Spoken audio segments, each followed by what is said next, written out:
Umva amagambo y'ubwenge. Hari igihe umugabo aba ajya mwitiranya na rya tungo ririnda urugo, usange cyangwa bamwe bavuga ko takaga karongora indushyi. Apu ati runaka nta mugabo umurimo. Imvugo nk'iyo ntawe itababaza. Iba imeze nk'igikwasi bajombye mu rwara. Ngiye kubabwira amagambo 10 y'ubwenge. Niba ushaka guhinduka umuntu wa nyawe ukwiriye guhagarara nyawe, tega amatwi. Icya mbere, ushobora kuba umugabo wibeshejeho kandi unabeshejeho abandi.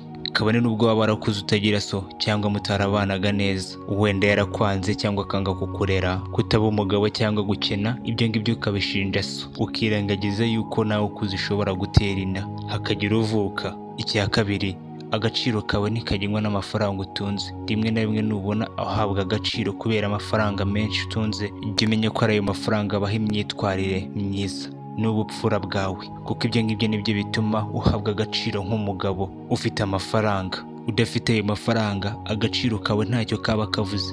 Ariko ko ufite amafaranga, abenshi bakubahira kuko ufite ayo mafaranga. Hari byinshi bari kukubonaho batapfa kubona kuri wa wundi ukennye, ariko bitewe ko ayo mafaranga uyafite bari kukubonaho byinshi cyane, kuko abahanga baravuga ati amafaranga kongerera icyubahiro wari ufite. Niyo wari ukennye nawe wundi wagusuzuguraga ahita amenya neza yuko ufite agaciro, aho ugeze hose akaba ari wa mbere ugusingiza, bitewe yuko azi neza ko umunsi umwe hari icyo azagukuraho kizima.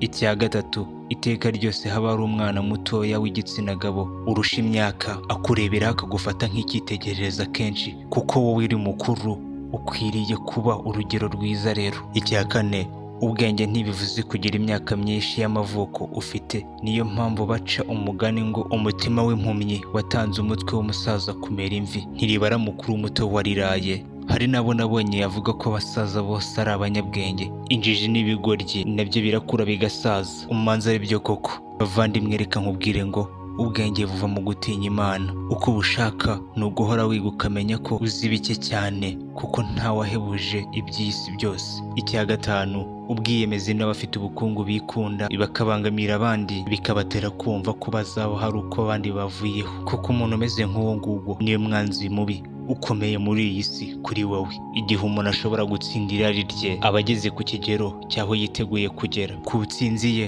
aba abaye umugabo nyawe ukwiriye kwitwa umugabo utaneshwa n'ibindi byose muri ubu buzima. Icya karindwi, uko umugabo amenya icyerekezo cy'ubuzima bwe n'umugambi w'Imana yamuremye, niko biba byiza kurushaho. Ibyo yabimenya hakiri kare, atajagarajwe n'iby'iyi si gusa, akizera Imana ko ariyo ikora byose mu buzima. Kwizera Imana yonyine nibwo rufunguzo rukugera ku sinzi, naho iby'iyi si byo bihinduka nka serwakira, kuko byo bikuryana aho bishatse, kuko biba bimeze nk'ibiri kuguruka mu muyaga cyangwa nk'akababi kari kuguruka hejuru y'inyanja.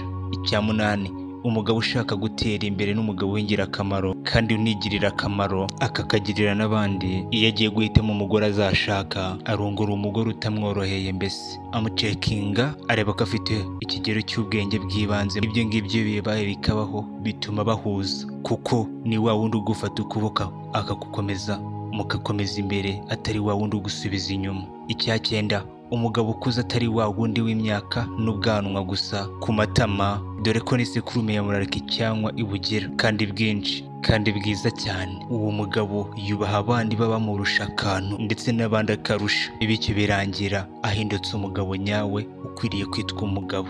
Icya cumi, ntugatebwe ubwoba no kuba hari icyo utazi. Icyo nicyo gishobora kukubera imbaraga. Icyo ugomba kwitaho ni ugukora ibintu mu buryo bunyuranye n'ubw'abandi, kuko ibyo ngibyo nibyo bizakugira umugabo nyawe cyangwa bikakugira umugore nyawe. Icya cumi, niba wumva ko uzakora gusa ibintu uzi ko ari byo byonyine bizakunda, hari andi mahirwe menshi azagucika. Umugabo nyawe atekereza ibintu bishobora guhindura ubuzima bwe mu buryo butangaje, buri umwe wese akabibona yuko ibyo afite yabikoreye, yabibereye icyuya. Ntabwo nigeze ngira inzozi zo gutera imbere. Icyo nakoze ni uko nabiharaniye mu buzima. Kora cyane, nicyo kizakwita umugabo nyawe ukwiriye kwitwa umugabo. Ufata icyemezo mu buzima bwawe kugira ngo ubiharanire.